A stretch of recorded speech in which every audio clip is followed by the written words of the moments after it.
feel like I do need to try a curry in India because I'm sure the ones over here are like crap compared. The yoga, like the teas and spices there. Living in harmony, appreciating life, everything that's around them. Chicken tikka masala, for example, this is not a traditional Indian dish. It was developed in Scotland, believe it or not. In Scotland? Yeah, by a bus driver. They come in, you immediately like offer them slippers, you offer them something to drink, like let them Offer slippers? Yeah. Wow. That's the thing. Like I don't even have slippers of my own.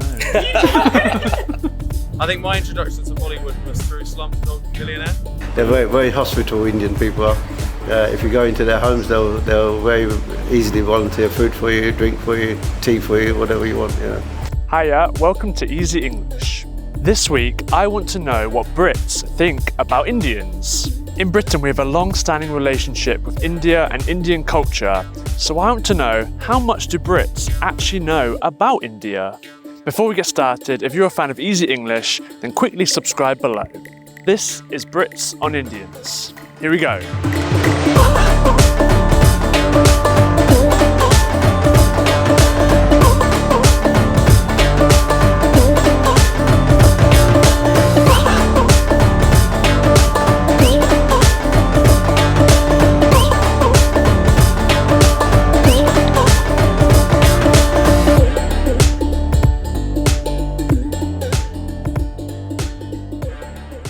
Do you feel you know much about like Indian culture? Definitely not enough. I was very fortunate. I got to visit India when I was 17.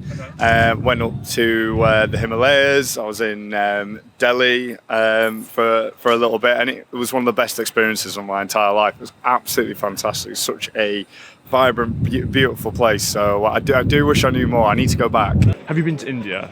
I haven't, no. I've had friends from India. I went to art university and there were actually quite a lot of like different cultures, which was really interesting. We were sat on these 1,000 steps to the temple. Yeah. And I had to take a break, 200 steps in because it's 40-degree heat and you're trying to get up these steps. And this guy is going up with this tray of milk for this festival they had all like piled up on his head. Yeah. And he just sped past us and I was thinking, oh, how the hell does he do that?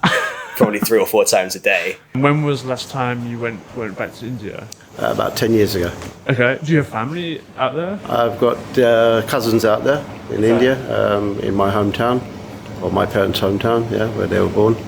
I have a cousin with a big farm there, but I haven't been there for years. From my life, surrounded by Indian culture, really. Oh, yeah? I mean, it's been so influential, just through food and through Bollywood as well.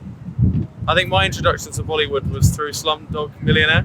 Okay, yeah. And then through that, I find Indian culture very inspiring. Why is that? Like the Festival of Colour and like their emphasis on religion as well. I know there's quite a lot of difference of religion because you've got 2 different types of Sunni and Shia Muslims, but I think it's important to uphold religion. Could you sort of define them? Super friendly. It's wonderful. Like I said, they have this like wonderful technical knowledge and ability to understand something. I'm always really excited when I get to talk to someone of that ethnicity, because I was like, oh my god, this person's really going to know their stuff. Everyone I spoke to there was really fascinating, and they were very friendly and personable, and like wanted to talk, tell me about, if you ask, they'll happily talk to you. I love the food. I'm a massive foodie, so I'm very excited. I've got one friend who's Indian who's going to tell me lots about all the best places to go for Indian food in around Bradford. So very excited for that. I want to take my family, get that list of recommendations, and get down there and eat some real food. It's just wonderful. I'd say the hospitality as well, because like when I stayed around my friend's house, it's the same thing in my culture, but like you want your guests to be as comfortable as possible, because they're already uncomfortable from the fact that they're in someone else's house. Right, yeah. And you want them like to treat your home like it's their home, basically. So like it's I love the thing that like they come in, you immediately like offer them slippers, you offer them something to drink, like let them offer slippers? Yeah. Wow. That's the thing. Like I don't even have slippers of my own. This video is sponsored by italki, the site that allows you to find online language teachers for one-on-one tutoring. As a new user, you'll get $10 in italki credits after your first lesson if you register using the link go.italki.com/easy English. If you don't like reading complicated language books or listening to pre-recorded audio courses, then italki is for you. You'll get to practice your conversational skills under different real-world scenarios, as speaking with humans is the best way to learn a language. You can customize your lessons to cater for your learning needs and interests, and the one-on-one lessons provide you undivided attention with teachers at your preferred time, whether you're at home, at the airport, or at your local park. You have complete access. So head on over to italki with this link, go.italki.com/easy English to start your first lesson and get $10 in lesson credits.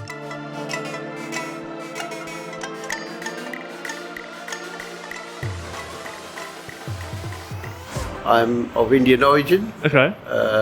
born in Tanzania and brought up in East London. All Asians had a right to come to England in the 50s and 60s, Right. as long as they paid for the rights, which they used to pay those days £5 per person. I like India as a vibrant country, especially Mumbai, where I normally go. And it's a very vibrant city, very mixed culture in terms of different Indians. Okay. And compared to British culture? It's totally different. Yeah. Yeah, totally different from British culture. They tend to live together and eat together. It's a community sense. It's a community thing, and within a household, they'll share rooms. They'll live in the same room. Although they're all Indian, they all have different religions, different languages, different way of doing things, different way of cooking. So it's a big mix. India is a big mix of population. And how long have you had this place open for? This one we only opened in March this year. Okay. Not very long. But it's very authenticated Indian food, not the traditional food you would get in most Indian restaurants in this country. Food is a big part of British culture essentially now. Again, the food in this country, 95% of it is not Indian. It's cooked by Bangladeshi people, which is known as East Pakistan, or what used to be East Pakistan. Chicken tikka masala, for example, this is not a traditional Indian dish. It was developed in Scotland, believe it or not. In Scotland? Yeah, by a bus driver. Was he Indian? He was Indian bus Oh, driver. he was Indian, okay. And his friends liked chicken, and they liked something, and he started making chicken tikka masala with tomato soup.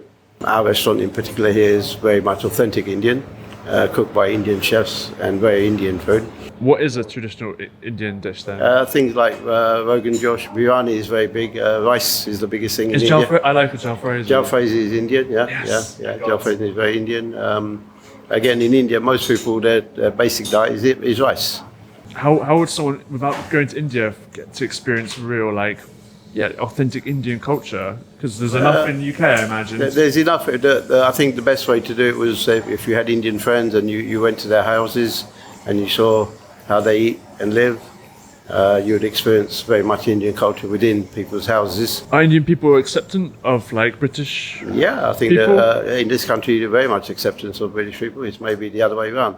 Yeah, that's a good point. Yeah. They're very, very hospitable, Indian people are.